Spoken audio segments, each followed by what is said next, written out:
नमस्कार दोस्तों, आपका स्वागत है। आज हम बात करेंगे एक ऐसी किताब के बारे में जो आपके सोचने का तरीका ही बदल सकती है।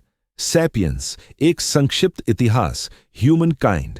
लेखक युवाल नोआ हरारी की।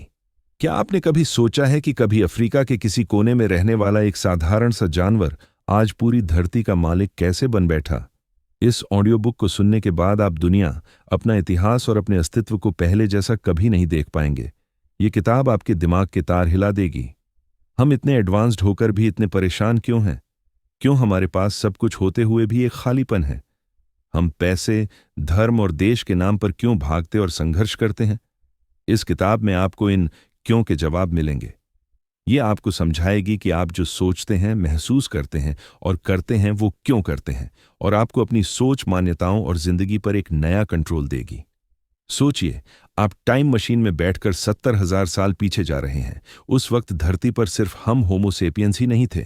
यूरोप में ताकतवर नियंत्रथल थे, एशिया में होमो इरेक्टस। हम फूड चेन के बीच में थे, बड़े जानवरों से डरते थे और ज्यादातर मरे हुए जानवर खाते थे। फिर आया एक पल, एक छोटा सा जेनेटिक बदलाव, जिसे हरारी संज्ञानात्मक क्रांति, कॉग्निटिव रेवोल्यूशन कहते हैं, और इसने हमें बना दिया इस ग्रह का सबसे खतरनाक और शक्तिशाली जीव। इस बदलाव का नाम था भाषा, लेकिन सिर्फ बोलना नहीं बल्कि गपशप और कल्पना करने की क्षमता। हम अतीत की कहानियां सुना सकते थे, भविष्य की योजनाएं बना सकते थे और सबसे महत्वपूर्ण, ऐसी चीजों पर बात कर सकते थे जो असल में मौजूद ही नहीं, जैसे भगवान, देश, कानून, पैसा। यही ताकत हमें हजारों लाखों अजनबियों के साथ मिलकर काम करने की क्षमता देती है। एक भारतीय सैनिक जिसे किसी दूसरे सैनिक से कभी मुलाकात नहीं हुई, उसके लिए जान देने को तैयार हो जाता है, क्योंकि दोनों भारत नाम की एक कहानी पर विश्वास करते हैं। यह ऑडियो बुक सिर्फ उनके लिए नहीं जो इतिहास पढ़ना चाहते हैं, बल्कि उनके लिए है जो अपनी जिंदगी और अपने होने के असली मायने समझना चाहते हैं। लेकिन अगर आप अपनी मान्यताओं पर सवाल उठाने से डरते हैं, तो यह किताब आपके लिए नहीं। अगर हिम्मत है तो तैयार हो जाइए, क्योंकि आपकी दुनिया बदलने वाली है। तो चलिए शुरू करते हैं। इंसानों की कहानी, हमारी कहानी। अध्याय 1, संज्ञानात्मक क्रांति। वो पल जब हम कहानीकार बने, जरा कल्पना कीजिए। आज से लगभग 70,000 साल पहले की धरती। उस समय सिर्फ हम, यानी होमो सेपियंस ही नहीं रहते थे। हमारे जैसे और भी मानव प्रजातियां थीं। यूरोप में मजबूत और ठंड में ढल चुके नियंत्रथल, एशिया में रहने वाले होमो इरेक्टस। उस वक्त हम कोई खास नहीं थे। हम खाद्य श्रृंखला के बीचों बीच थे, न तो सबसे ऊपर न सबसे नीचे। बड़े जानवरों से डरते थे, अक्सर उनका शिकार करने की हिम्मत नहीं जुटाते थे।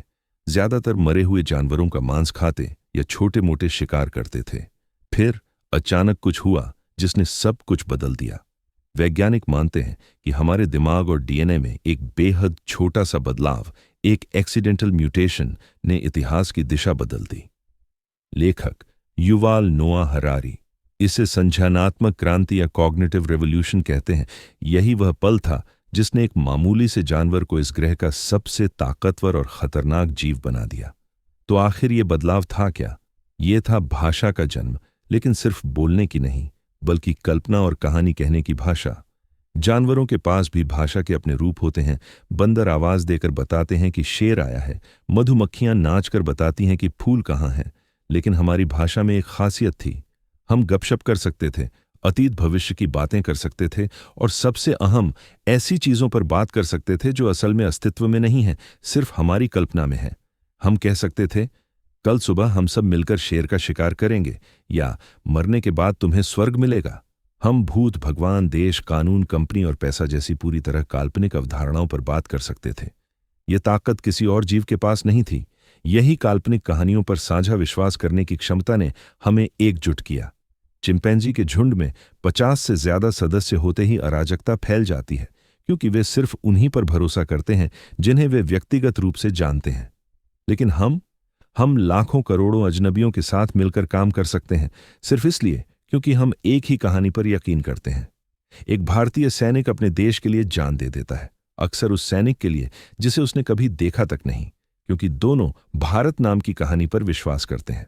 दो वकील जो कभी मिले भी नहीं, एक साथ मिलकर किसी कंपनी को बचा लेते हैं, क्योंकि दोनों उस कंपनी की कानूनी कहानी पर भरोसा करते हैं। यही है वह बदलाव जिसने हमें बाकी सभी प्रजातियों से अलग कर दिया। हम कहानीकार बन गए और कहानियों ने ही हमें दुनिया का मालिक बना दिया। हजारों लोग सालों तक मंदिर या मस्जिद बनाने में अपना पसीना बहाते हैं। क्यों? क्योंकि वे किसी भगवान की कहानी में विश्वास रखते हैं। सोचिए, गूगल, अमेज़न या रिलायंस जैसी कंपनियां वास्तव में क्या हैं? बस कागज पर लिखी कुछ कानूनी कहानियां, कुछ नियम, कुछ दस्तावेज, जिन पर करोड़ों लोग आंख बंद करके भरोसा करते हैं। इसी नई ताकत के सहारे होमो सैपियंस अफ्रीका से बाहर निकले और पूरी दुनिया में फैल गए। जहां भी पहुंचे वहां के बड़े बड़े जीव धीरे धीरे गायब होने लगे। ऑस्ट्रेलिया के विशाल कंगारू, अमेरिका के मैमथ जैसे हाथी, सब हमारे पूर्वजों का शिकार बन गए। और तो और हमने निएंडरथल जैसी बाकी मानव प्रजातियों को भी मिटा दिया। हम फूड चेन में एक छलांग लगाकर सबसे ऊपर पहुंच गए, धरती के सबसे माहिर शिकारी। यह सब मुमकिन हुआ क्योंकि हम कहानियां गढ़ सकते थे और उन पर यकीन कर सकते थे। दुनिया जीतने की शुरुआत हो चुकी थी, लेकिन इसी जीत के बीच एक बड़ा सवाल छुपा था। क्या इस ताकत ने हमें सच में खुश भी किया? क्या पूरी धरती पर राज करना ही हमारी किस्मत थी? या हम एक ऐसे रास्ते पर बढ़ चुके थे जो आखिर में हमें एक विशाल जाल में फंसा देगा? हमने दुनिया जीत ली, लेकिन क्या खुद को भी जीता? या यह बस उस जाल की शुरुआत थी जिससे निकलना नामुमकिन था? इसका जवाब मिलेगा अगले अध्याय में, जहां बात होगी इतिहास के सबसे बड़े धोखे की। अध्याय 2, कृषि क्रांति, इतिहास का सबसे बड़ा धोखा। कृषि क्रांति के बारे में सोचते ही दिमाग में एक सुंदर तस्वीर उभरती है। शिकार भटकाव छोड़कर इंसान एक जगह बस गया, खेती सीखी, गांव शहर बसाए, सभ्यता की नींव रखी।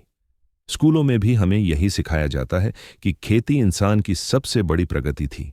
लेकिन युवाल नोआ हरारी इस सोच को सीधी चुनौती देते हैं। उनका कहना है, कृषि क्रांति असल में इंसान के इतिहास का सबसे बड़ा छलावा था।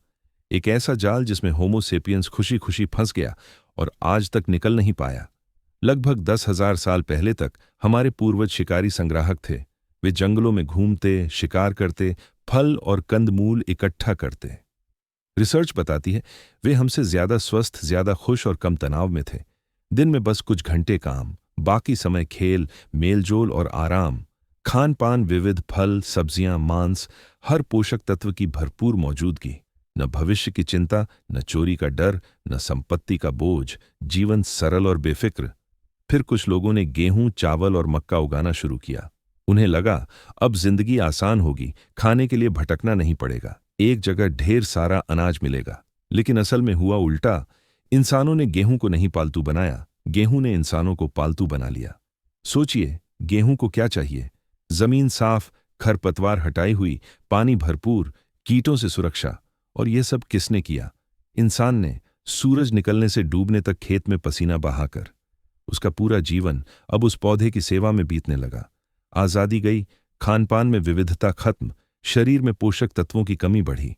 जानवरों और इंसानों के नजदीक रहने से नई नई बीमारियां फैलीं। एक फसल खराब तो भुखमरी और मौत। हाँ, जनसंख्या बढ़ी, लेकिन औसत किसान का जीवन औसत शिकारी संग्राहक से कहीं ज्यादा कठिन, तनावपूर्ण और अस्वस्थ हो गया। सबसे गहरा असर हमारे दिमाग पर पड़ा। अब हम भविष्य की चिंता में जीने लगे। अगर बारिश नहीं हुई तो? अगर कीट फसल खा गए तो? अगले साल के लिए बीज कैसे बचाएं? यहीं से संपत्ति का विचार आया। ये मेरी जमीन है, ये मेरा अनाज है। और संपत्ति के साथ आई असमानता। धीरे धीरे कुछ लोगों के पास इतनी जमीन इकट्ठा हो गई कि वे राजा बन बैठे और बाकी लोग उनकी जमीन पर मेहनत करने वाले किसान। समाज में वर्ग बन गए, राजा, पुजारी, सैनिक और किसान। यहीं से इंसानों के बीच शोषण और अन्याय का सिलसिला शुरू हुआ। हम एक आरामदायक लेकिन खतरनाक जाल में फंस चुके थे। आबादी इतनी बढ़ गई कि अब फिर से शिकारी संग्राहक जीवन में लौटना असंभव था। ज्यादा बच्चों को खिलाने के लिए हमें ज्यादा अनाज उगाना पड़ता और ज्यादा अनाज उगाने के लिए हमें और बच्चे पैदा करने पड़ते। यह एक ऐसा चक्र था जिससे निकलने का कोई रास्ता नहीं था। कृषि क्रांति ने हमें भोजन की सुरक्षा देने के बजाय जनसंख्या विस्फोट, कुपोषण, बीमारियां और सामाजिक असमानता दी। हमने अपनी आजादी खोकर अपनी ही मेहनत की गुलामी को अपनाया। ऊपर से यह सौदा सुनहरे भविष्य जैसा लग रहा था, लेकिन असल में इसकी कीमत बहुत भारी पड़ी। अब सवाल यह था, जब लाखों करोड़ों लोग एक जगह बस गए तो समाज में व्यवस्था कैसे बनी? इतने सारे अजनबियों को एकजुट कैसे रखा गया? उन्हें कैसे समझाया गया कि वे एक हैं और साथ काम करें? यहीं पर इंसानों ने 3 अद्भुत और ताकतवर काल्पनिक आविष्कार किए, जिन्होंने हमें एक दूसरे से जोड़ा और पूरी दुनिया को एक ग्लोबल विलेज में बदलने की नींव रखी। ये 3 थे: पैसा, साम्राज्य और धर्म। इतने प्रभावशाली कि दुश्मन भी इनके आगे झुक जाएं, इतने असरदार कि पूरी इंसानियत ने आंख बंद करके इन पर भरोसा कर लिया। अध्याय 3: मानवता का एकीकरण। पैसा, साम्राज्य और धर्म। कृषि क्रांति के बाद गांव, शहर और फिर राज्य बनने लगे। अब करोड़ों लोग एक ही सिस्टम का हिस्सा थे, लेकिन एक नई और बड़ी समस्या खड़ी हो गई। इतने अजनबियों के बीच एकता कैसे बनाए रखें? इस समस्या को हल करने के लिए इंसानों ने 3 शक्तिशाली कल्पनात्मक व्यवस्थाएं बनाई। ऐसी कहानियां जिन पर सभी ने भरोसा किया और जिनके दम पर आज की दुनिया की बुनियाद खड़ी हुई। पहला महान एकीकरण: पैसा। पैसे से पहले की दुनिया की कल्पना कीजिए। अगर आपके पास जूते हैं और मुझे चाहिए और मेरे पास गेहूं है, तो हम अदला बदली कर सकते हैं।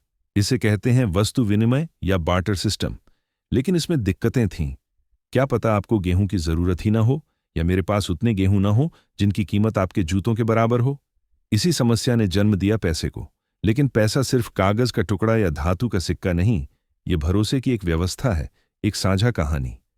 हम यकीन करते हैं कि मेरे हाथ का 500 रुपये का नोट कोई भी दुकानदार लेगा और बदले में सामान देगा। दुकानदार ये नोट इसलिए लेता है क्योंकि उसे भरोसा है कि कोई और भी इसे लेगा। ये भरोसे का एक अंतहीन चक्र है। पैसे की सबसे बड़ी ताकत है, ये सार्वभौमिक है। ये धर्म, जाति, देश की सीमाओं को नहीं मानता। एक ईसाई और मुसलमान धार्मिक मामलों में लड़ सकते हैं, लेकिन डॉलर या रुपया दोनों खुशी खुशी स्वीकार करेंगे। यहां तक कि ओसामा बिन लादेन को अमेरिका से नफरत थी, लेकिन अमेरिकी डॉलर से कोई परहेज नहीं था। पैसे ने व्यापार आसान बनाया, शहरों को जोड़ा, ग्लोबल अर्थव्यवस्था की नींव रखी और हमें अजनबियों पर भरोसा करना सिखाया। यह मानवता का सबसे सफल एकीकरण है, एक ऐसी काल्पनिक सच्चाई जिसके बिना हमारी दुनिया एक दिन भी नहीं चल सकती।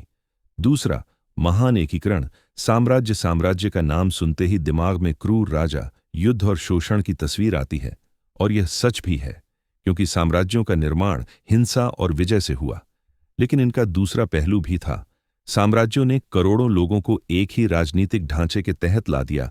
अलग अलग संस्कृतियां, भाषाएं और जातियां एक समान कानून, एक समान भाषा और पहचान से जुड़ गईं। रोमन साम्राज्य ने यूरोप और मध्य पूर्व को एक किया। मौर्य और मुगल साम्राज्य ने भारतीय उपमहाद्वीप को एक शासन में जोड़ा। इन साम्राज्यों की वजह से विचार, तकनीक और संस्कृति तेजी से एक जगह से दूसरी जगह पहुंचने लगी। आज की दुनिया, जहां लगभग हर देश में मिलती जुलती राजनीतिक और कानूनी व्यवस्था है, उसकी जड़ें उन पुराने साम्राज्यों में छिपी हैं। इन्हीं साम्राज्यों ने हम और वो की दीवारें तोड़कर एक बड़े एकीकृत हम की भावना पैदा करने की कोशिश की। और तीसरा, शायद सबसे शक्तिशाली एकीकरण करने वाला तत्व था धर्म। धर्म ने पैसा और साम्राज्य से भी आगे जाकर हमें एक सार्वभौमिक और अलौकिक व्यवस्था का विचार दिया। उसने कहा, हम सब एक ही ईश्वर की संतान हैं और हमें उन नैतिक नियमों का पालन करना चाहिए जिन्हें इंसानों ने नहीं, बल्कि किसी दैवी शक्ति ने बनाया है। बौद्ध धर्म, ईसाई धर्म और इस्लाम जैसे सार्वभौमिक धर्मों ने यह संदेश दिया कि उनकी सच्चाई किसी एक देश या जाति के लिए नहीं, बल्कि पूरी इंसानियत के लिए है। इन धर्मों ने करोड़ों अजनबियों को भाईचारे के बंधन में जोड़ा। एक स्पेन का ईसाई मोरक्को के ईसाई को अपना भाई मान सकता था, भले ही वे कभी मिले न हों, क्योंकि दोनों एक ही ईश्वर और एक ही कहानी में विश्वास करते थे।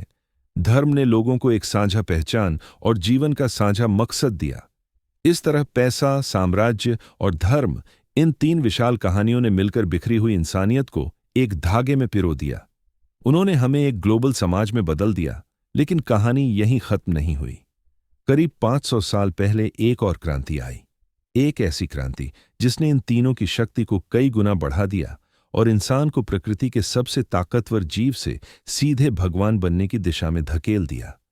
इसका नाम था वैज्ञानिक क्रांति। अब सवाल यह है, क्या यह ताकत हमारे लिए वरदान थी या एक ऐसा अभिशाप जो हमें अपने ही विनाश की ओर ले जा रहा था? इस रोमांचक सवाल का जवाब हमें अगले अध्याय में मिलेगा। अध्याय 4, वैज्ञानिक क्रांति। जब हमने कहा हमें नहीं पता। हजारों सालों से इंसान पैसा, साम्राज्य और धर्म जैसी कहानियों के सहारे जी रहा था। दुनिया के अहम सवालों के जवाब धार्मिक किताबों में खोजे जाते थे। अगर किसी को कुछ जानना होता तो वह किसी पंडित, पादरी या विद्वान के पास जाता और जवाब पवित्र ग्रंथों से सुन लेता। माना जाता था कि जो कुछ जानने लायक है वह पहले से ही लिखा जा चुका है। ज्ञान का स्रोत अतीत में था, लेकिन करीब 500 साल पहले यूरोप में एक नई सोच जन्मी, बहुत सरल लेकिन बेहद शक्तिशाली सोच। वह सोच थी, हमें नहीं पता। यहीं से वैज्ञानिक क्रांति की शुरुआत हुई। इंसान ने पहली बार सामूहिक रूप से अपनी अज्ञानता स्वीकार की। हमने माना कि ब्रह्मांड, हमारे शरीर और इस दुनिया के बारे में हम बहुत कम जानते हैं, और जो जानते हैं वह भी गलत हो सकता है। यही स्वीकारोक्ति वैज्ञानिक क्रांति का इंजन बनी। जब आप मान लेते हैं कि आप नहीं जानते, तभी आप जानने की कोशिश करते हैं। विज्ञान ने कहा, ज्ञान किताबों में नहीं बल्कि अवलोकन और प्रयोग में है। दुनिया को देखो, उस पर सवाल उठाओ, प्रयोग करो, गणित का इस्तेमाल करो और फिर नतीजे तक पहुंचो। और वह नतीजा भी अंतिम नहीं है, क्योंकि कल कोई नया सबूत आ सकता है जो आपकी थ्योरी को गलत साबित कर दे। इस सोच ने ज्ञान के दरवाजे खोल दिए। न्यूटन ने गुरुत्वाकर्षण के नियम खोजे, डार्विन ने बताया कि हम बंदरों के वंशज हैं, और आइंस्टीन ने समय और स्थान की समझ ही बदल दी। अचानक इंसानियत अभूतपूर्व गति से ज्ञान अर्जित करने लगी। हमने सूक्ष्म जीवों की दुनिया देखी, ब्रह्मांड के रहस्यों को समझना शुरू किया और अपने शरीर के अंदर की जटिल मशीनरी को जाना। लेकिन विज्ञान सिर्फ ज्ञान नहीं, शक्ति भी था। जल्द ही शासकों और व्यापारियों ने समझ लिया कि वैज्ञानिक ज्ञान उन्हें असीम ताकत दे सकता है। उन्होंने वैज्ञानिकों को धन देना शुरू किया और यह रिश्ता एक शक्तिशाली चक्र में बदल गया। विज्ञान ने तकनीक को जन्म दिया, तकनीक ने साम्राज्यों और व्यापारियों को और ताकत दी, और उस ताकत से मिला पैसा फिर से विज्ञान में लगाया गया। विज्ञान साम्राज्यवाद और पूंजीवाद का अटूट गठबंधन बन गया। जब क्रिस्टोफर कोलंबस भारत की खोज में निकला तो स्पेन की रानी ने उसे धन दिया। अमेरिका पहुंचकर उसने महाद्वीप पर कब्जा किया। जहाजों पर वैज्ञानिक और नक्शा बनाने वाले मौजूद थे। कैप्टन कुक जब ऑस्ट्रेलिया पहुंचा तो उसके साथ भी वैज्ञानिक थे। राज्य का विस्तार अब सिर्फ जमीन जीतना नहीं बल्कि ज्ञान जीतना भी बन गया। इस क्रांति ने हमारी रोजमर्रा की जिंदगी बदल दी। पिछले 200 सालों में जितना बदलाव आया वह पिछले 2000 सालों में भी नहीं हुआ था। औद्योगिक क्रांति ने हमें भाप और बिजली की शक्ति दी और हमने ट्रेनें, कारें और हवाई जहाज बना लिए। मेडिकल साइंस ने हमें एंटीबायोटिक्स और वैक्सीन दिए, जिससे हमारी औसत उम्र 2 गुनी से भी अधिक हो गई। हमने चेचक और पोलियो जैसी जानलेवा बीमारियों को खत्म कर दिया। हमने परमाणु की ताकत को काबू किया, जिससे हम शहर खड़े भी कर सकते हैं और एक पल में मिटा भी सकते हैं। हम चांद तक पहुंच गए और आज अपने मोबाइल फोन से पूरी दुनिया से तुरंत जुड़ सकते हैं। यह सब वैज्ञानिक क्रांति का ही कमाल है। हमने प्रकृति के कई नियम तोड़ दिए और ऐसी शक्तियां पालीं जो कभी सिर्फ देवी देवताओं से जोड़ी जाती थीं। आज हम शक्ति के शिखर पर खड़े हैं। भूख, बीमारी और युद्ध पर काफी हद तक काबू पा लिया है। अब ज्यादा लोग भुखमरी से नहीं बल्कि मोटापे से मरते हैं, संक्रामक बीमारियों से नहीं बल्कि बुढ़ापे से, युद्ध में नहीं बल्कि आत्महत्या से। यह मानवता की सबसे बड़ी उपलब्धियों में से एक है, लेकिन इस ताकत की भारी कीमत भी है। हमने पर्यावरण को गहरी चोट पहुंचाई है। परमाणु युद्ध का खतरा हमेशा हमारे सिर पर मंडराता है। और सबसे बड़ा सवाल, क्या यह सारी तरक्की और ताकत हमें वास्तव में खुश कर पाई है, या हम सिर्फ एक बेचैन, असंतुष्ट प्रजाति बनकर रह गए हैं? हम अब उस मोड़ पर हैं जहां हम सिर्फ दुनिया को नहीं बल्कि खुद इंसान को भी बदलने में सक्षम हो चुके हैं। हम होमो सेपियंस के अंत और एक नई प्रजाति की शुरुआत के दरवाजे पर खड़े हैं। सवाल यह है, भविष्य कैसा होगा? क्या हम भगवान बनेंगे या अपने ही बनाए खेल में खुद को मिटा देंगे? 70,000 साल पहले हम अफ्रीका के एक कोने में रहने वाले साधारण जानवर थे। आज हम इस ग्रह के निर्विवाद शासक हैं। हमने दूसरे इंसानों को मिटा दिया, बड़े बड़े जानवरों का सफाया कर दिया और अब प्रकृति के नियमों को ललकार रहे हैं। हम वह जानवर हैं जो भगवान बन गया। लेकिन इस कहानी का अंत क्या होगा? अपनी किताब के आखिरी हिस्से में युवाल नोआ हरारी हमें भविष्य के ऐसे रास्तों की झलक दिखाते हैं जो जितने रोमांचक हैं उतने ही डरावने भी। हम ऐसे मोड़ पर हैं जहां होमो सेपियंस का इतिहास समाप्त होकर किसी बिल्कुल नई शुरुआत का रास्ता खुल सकता है। पहला रास्ता है बायोलॉजिकल इंजीनियरिंग, यानी जेनेटिक तकनीक के जरिए इंसान के शरीर और दिमाग को बदलना। अब तक हम सिर्फ अपने औजार बदलते आए हैं, लेकिन अब हम खुद को बदलने की कगार पर हैं। सोचिए, ऐसे इंसान जो ज्यादा बुद्धिमान हों, ज्यादा ताकतवर हों, जिनकी याददाश्त कभी कम न हो और जो कभी बूढ़े न हों। हम अपनी भावनाओं और इच्छाओं तक को डिजाइन कर सकते हैं, लेकिन यही बदलाव एक भयानक खाई भी पैदा कर सकता है, जहां अमीर अपने बच्चों को सुपर ह्यूमन बना लें और गरीब सामान्य इंसान ही रह जाएं। तब यह फर्क सिर्फ अमीर गरीब का नहीं होगा, बल्कि दो अलग अलग प्रजातियों का होगा। दूसरा रास्ता है साइबॉर्ग इंजीनियरिंग, इंसानी शरीर को मशीनों के साथ जोड़ना। शुरुआत तो हो ही चुकी है, कानों की मशीनें, आर्टिफिशियल हाथ पैर, पेसमेकर। लेकिन आगे हम अपने दिमाग को सीधे कंप्यूटर और इंटरनेट से जोड़ सकते हैं, अपनी यादें क्लाउड पर अपलोड कर सकते हैं, यहां तक कि अपनी चेतना को एक शरीर से दूसरे शरीर या रोबोट में ट्रांसफर कर सकते हैं। शायद हम अमर भी हो जाएं, लेकिन तब सवाल उठेगा, आधा शरीर मशीन, आधा इंसान, क्या यह अब भी इंसान है? हमारी पहचान, हमारी आत्मा, इनका क्या होगा? तीसरा और सबसे क्रांतिकारी रास्ता है अकार्बनिक जीवन का निर्माण, आर्टिफिशियल इंटेलिजेंस। हम एक ऐसी बुद्धि बनाने की कोशिश में हैं जो जैविक नहीं, सिलिकॉन पर आधारित है। अगर हम इसमें सफल हो गए तो यह 4 अरब साल के जीवन इतिहास की सबसे बड़ी घटना होगी। अब तक जीवन कुछ जैविक सीमाओं में बंधा था, लेकिन एक सच्ची सुपर इंटेलिजेंस इन सीमाओं से पूरी तरह मुक्त होगी, खुद को असीमित रूप से विकसित कर सकेगी। और अगर ऐसा हुआ तो होमो सेपियंस का क्या होगा? क्या हम उसके पालतू जानवर बन जाएंगे, या फिर वह हमें अप्रासंगिक समझकर मिटा देगी? इन तीनों संभावनाओं के बीच हरारी एक बेहद गहरा सवाल रखते हैं। हम इतनी शक्ति तो हासिल कर रहे हैं, लेकिन क्या हम वाकई ज्यादा खुश हैं? क्या आज का औसत इंसान शिकारी संग्राहक से ज्यादा संतुष्ट है? आंकड़े कहते हैं, जरूरी नहीं। हमने बाहरी दुनिया को बदल दिया, लेकिन अपनी आंतरिक दुनिया, अपनी खुशी को नहीं। असल समस्या यह है कि हम जानते हैं हम क्या बना सकते हैं, लेकिन यह नहीं जानते कि हम क्या चाहना चाहते हैं। What do we want to want? हमारे पास बनाने और मिटाने की भगवान जैसी शक्ति है, लेकिन हमारी इच्छाएं और भावनाएं अब भी पाषाण युग जैसी हैं।